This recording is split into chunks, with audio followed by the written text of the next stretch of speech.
So this is my second lecture, class questions for our class on October 16th, which will also be your questions for quiz 2. The first question is, describe the first three ages of Christian history: Jewish, Hellenistic, Roman, and barbarian. During the first age, the Christians were basically ethnically Jews, the vast majority of them. And they would not have thought that they had changed their religion at all. They belonged to a sect or maybe a variety of Judaism in the first century Mediterranean world, which included already very many varieties of Judaism, which we know about through our historical research in the area. So it would not have been strange to have Jews in a certain group or sect, even disputing with other Jews, but feeling like they were still part of the Jewish community. After all, they're still ethnically Jews. So they would have been waiting for the kingdom to come back to Israel, would have thought that Jesus was the Messiah they were waiting for and just waiting for the time. But one of the main decisions they made, maybe a surprising decision, was that pagan non-Jews did not have to become Jewish to join the faith. And that really led to the next period, the Hellenistic Roman period, when non-Jewish believers started to overtake Jewish believers in numbers. This probably happened pretty quickly by the first or second century of Christian history. And the point here is there's an increased emphasis on thought and belief, given the Hellenistic Roman, the Greco-Roman kind of history of interest in philosophy and philosophical systems. There's this total system and this idea that only Greeks understand truth and can define it properly. Only people within this system count. Everyone outside is a barbarian. So the same way Jews had this idea of thinking about Jews versus everyone else. Everyone else is a Gentile. Greeks also had this kind of idea, which the Romans adopted. And so they thought, it's us, we are the civilized ones, everyone else is barbarian. This is where we get this word barbarian and the idea that Rome was invaded or destroyed by barbarians. And so that's the third stage, is this kind of barbarian Christianity. The same people who were the barbarians eventually became the Christians. They adopted Christianity. And it fit more with their difficult life of subsistence agriculture. It was more focused on basically, in the end, this idea of nation. That's the new concept that enters, because the barbarians had a strong concept of tribe and nation, Christian nation. And so Israel becomes the national religion, the religion of our people, again, versus everyone else. This is a pretty common theme that we'll see. Many cultures have this idea of us versus everyone else. And so when the group of barbarians adopted Christianity, they adopted it together. They're now this is their new religion together. Second question asks about the 4th, 5th, and 6th age of Christian history. So Western Europe, expanding Europe, a Christian recession, and cross-cultural transmission. So Western Europe is really where barbarian Christianity developed. These are the barbarians. If you flash forward about 1,000 years, you just see that these barbarians continue to adopt and develop their Christianity, especially because Islam rises in the East, where more Christians used to live. And so the West becomes the dominant form. And then this notion of Protestant Christianity arises too, about 1,000 years, again, after the barbarians first start to adopt Christianity. A group of barbarians, in fact, it's very interesting to think about it in some sense as a continuation of this tribal culture. It's the barbarian lands, especially the northern lands, that adopt Protestant Christianity. So Germans, English, British, Germanic language area, Dutch, and Scandinavian countries all become mostly Protestant. And the new addition in this period is really the idea of the individual, that every person engages God and engages Scripture on their own. That's really kind of the Protestant Reformation in a way. It has people, Martin Luther or John Calvin, who you may have heard of, and their idea is really everyone has to find faith for themselves. Everyone has to read the Bible for themselves. Things that many of you may take for granted about Christianity, really nobody thought about in such individualistic terms until this 4th age. And the 5th age is kind of a paradox. It's European expansion and Christian recession. So receding of Christianity, going backward, but Europe expanding. So as the age of exploration begins, Europeans spread their culture, especially to Asia, Africa, Latin America, spread their Christianity also. But at the same time, in Europe's heartlands, Christianity is receding. This becomes very clear after the wars, and especially clear today. belief in God is at an all-time low in most of Europe, and Christian adherence is also quite low. Church or doing Christian activities, praying. So then this last stage is this kind of cross-cultural transmission.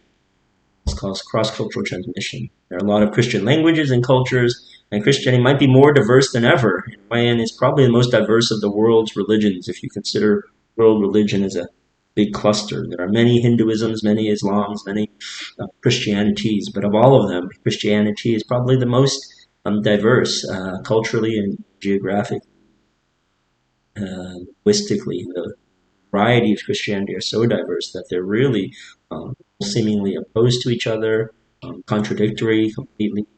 And so there's a strength in that Christianity seems to be able to grow and cross barriers. There's also a weakness. It's not clear if the religion will ever survive. If it dies out in one place, it's not for sure, even though it has seemingly taken up. Every time it's died in a place, it's seemingly grown in another one. Of course, there's no guarantee that this continues. So the third question is, why might Christians disagree with each other? What would they argue is coherent about their faith? And then how does the Christian message resist fracturing it to unity? So the question is, why think about it as Christianity at all? If there's so many Christianities and they're so diverse, why not call it multiple religions? And that might honestly be more accurate. There's some, after all, so to answer this first part, there are Christians who find each other's ideas totally intolerable. And you can see this, for instance, in America right now. We're in election season. There are Christians on both sides of many issues, and they completely disagree with each other, argue against each other, even feel that the religion in both cases supports an opposite point of view, say on abortion, say on immigration, say on all these kind of hot button topics, wearing a mask in coronavirus. So how can that be? That's not in a way that different. From the beginning, pretty early, there have been Christians who find each other's ideas blasphemous, evil, basically unacceptable heresy. So what is the coherence? Well, the coherence is probably that we can say that they think that they're worshiping the God of Israel, all of them. They would say that. They would all say that Jesus is ultimately important to them.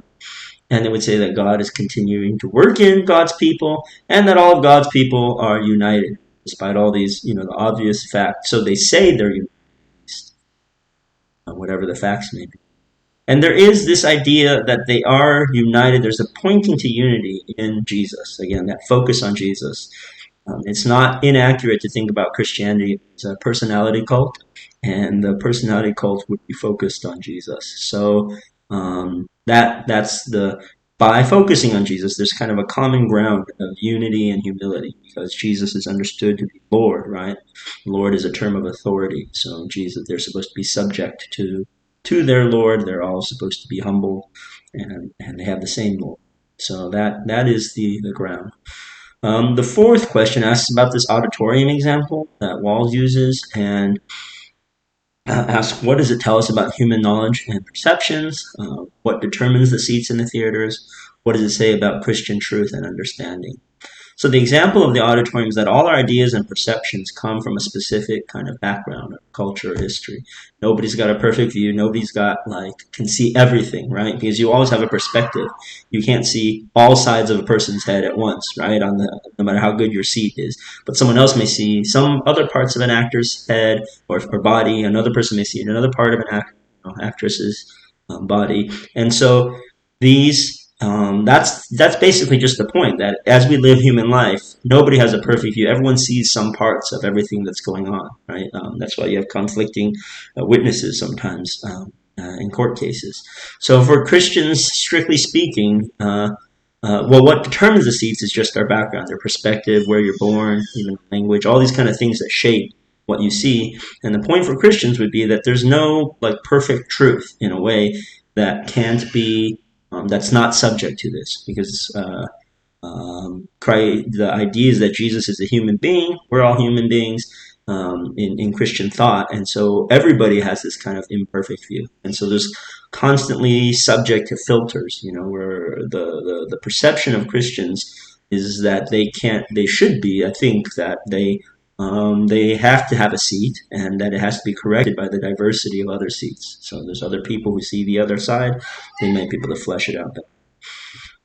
Question 5 talks about what is the most relevant part of human identity and past that helps humans to define themselves. How does Christian universality force Christian diversity? And then how are Christianity and Islam different and similar in terms of accessing their message? So this is, I think, an interesting question. One of the points in terms of our seat and how we humans perceive things that I think is underappreciated, maybe, because we often think in terms of the individual, like I bring my own mindset and the things that I believe to the world. But what we understand more and more as we study human psychology and culture is that humans are primarily socially constituted.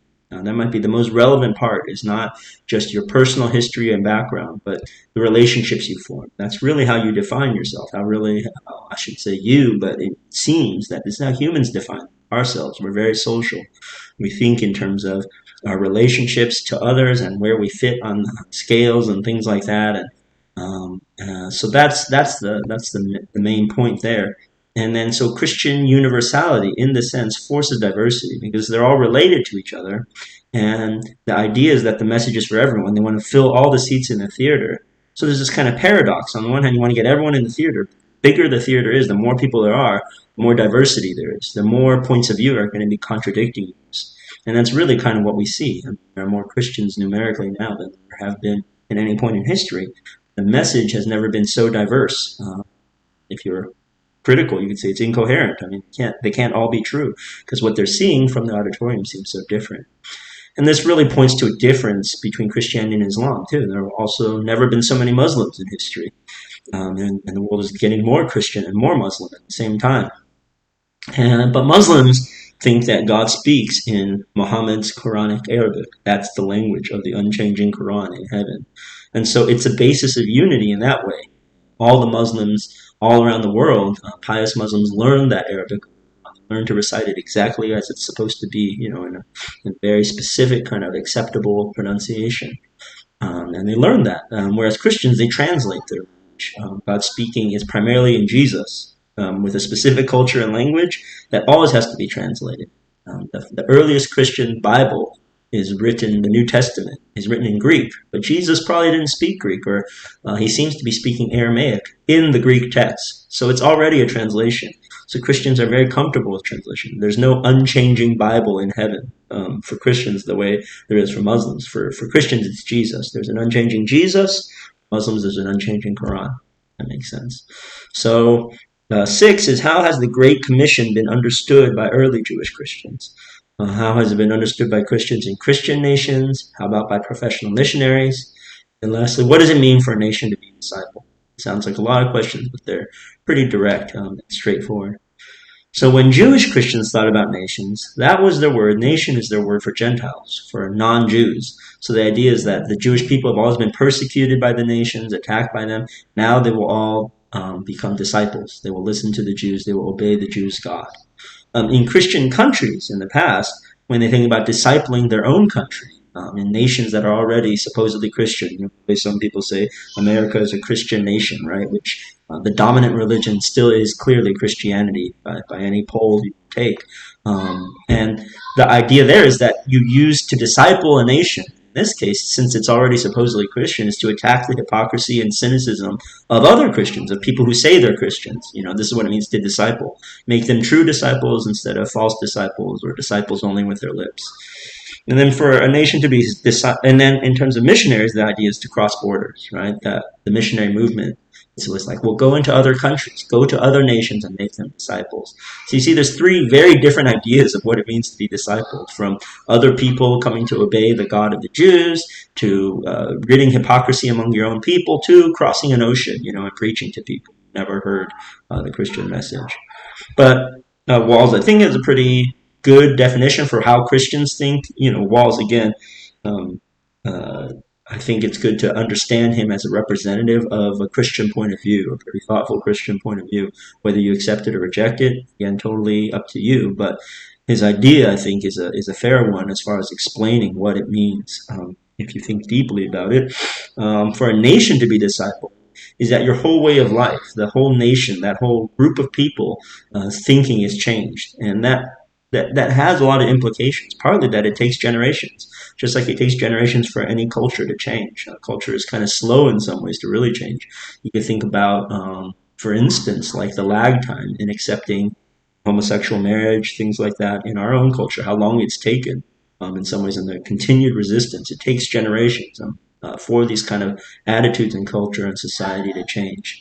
And it always requires inheriting from the past and adapting to the new, right? Again, if you think about attitudes toward marriage, there's some aspect of inheriting, right? Like the idea of marriage is still being kept, right? When you have like an idea like homosexual marriage, gay marriage, like you're keeping this idea of marriage on one hand, you're also adapting it to new circumstances. So that is like this process that Walls is talking about, that Christianity is always like inheriting from the past and also doing something new. This was his whole conception of like a pitcher that doesn't spill a drop in an ever-flowing spring. There's this change part, there's the keeping the old part. The seventh question has to do with the difference between a proselyte and a convert. And then does Walls think it's possible to have too much of either the indigenizing or pilgrim principle? And what's the main danger with these principles? So in this one, proselyte, and again, this is not the technical definition, this is kind of Walls' definition, but I think it's helpful for us to think these terms. And you can use them in if you're writing essays you can say it's Walls' idea, but his point is that the proselyte adapts the culture and the customs of the religion they follow. So that means if you take on a religion, like a foreign religion, you become like those foreign people. If you take on, Chinese Buddhism, a lineage of Chinese Buddhism, you start acting like a Chinese Buddhist. You start eating Chinese, foods, vegetarian foods, maybe these kind of things. That's a proselyte for Walls. For him, a convert is someone who takes the new religion and puts it into their own culture to transform their own culture. So instead of, if you might accept this Chinese Buddhism, but you take it and you try to import it back into America and think about American ways to live it out that are not Chinese. You don't learn Chinese language, you don't eat Chinese food, but you think about however you might adapt that Buddhism to your culture. And so his point, of course, is that Christianity went from the proselyte model to the convert model. Instead of asking people to become Jewish the way Jews still do in some of their conversions today to some extent, they now just allow you to. The Christians had this idea of taking their religion and transplanting it to another culture. For Walls, it's impossible to have too much of either, indigenizing or pilgrim. There's a tension, but there's no contradiction. So then you'd be fully comfortable, and you would make other people comfortable in your home culture. Nobody would think, oh, that's a strange person. They're not a good American, or they're not a good citizen of whatever country, right? They're not a good Nigerian. You're a good Nigerian, but you're also fully pilgrim. So the idea you're fully able to critique and see outside your culture. So both totally at home in your culture and fully outside your culture. So if it's impossible to have too much, only too little, the real danger is that they could be manipulated, right? So then there would be a tension or a mistake. That's his view, is that the ideal case, there's no contradiction, just a tension. But they can be manipulated so that if you manipulate the indigenizing principle, then basically you take away self-criticism. You say Nigerianism is godliness, basically. You say Americanness is godliness, and you no longer are able to criticize your own culture. It's just like whatever we do is right. That is God. And if you criticize, if you twist the kind of indigenizing principle, you basically end up with a foreign culture. It's not your own. Just take on a foreign culture. You no longer feel American to others. You no longer feel whatever country it is. It's too foreign. It's too strange. Okay, so then question 8 are what are the similarities in the major conversions to Christianity as far as original religion? Why might these religions be vulnerable to conversion? What role has language played? And how have conversions from southern religions differed from conversions from northern religions?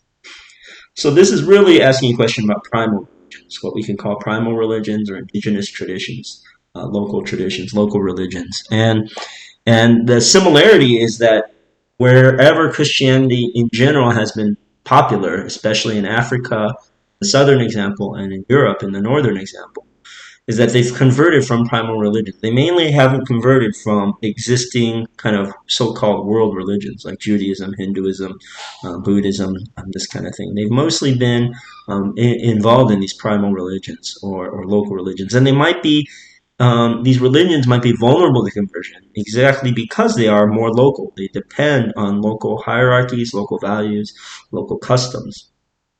And when local traditions come into contact with kind of empires or the larger world, these local traditions may have a lot of pressure to adapt or change. And so language has been a big point. In the northern conversions, Latin was adopted as a way to create unity. So they did not create Germanic Bibles or French Bibles in the beginning. It took them about 1,000 years to get to that point. But instead, they all took on Latin. That was their unity. For the southern conversions, for the Africans, for the northerners, for the Europeans, it was that way. For the Africans, the Bible has been translated. And what it's caused is actually kind of a renaissance of local language, so that a lot of African languages are now flourishing. They're creating a lot of literature, a lot of even Nobel Prize winners and things from this kind of African language renaissance because the Bible has been translated. Instead of forcing all the Africans to learn English or Latin, they've basically translated into isiZulu or into Yoruba, and they just create their own language.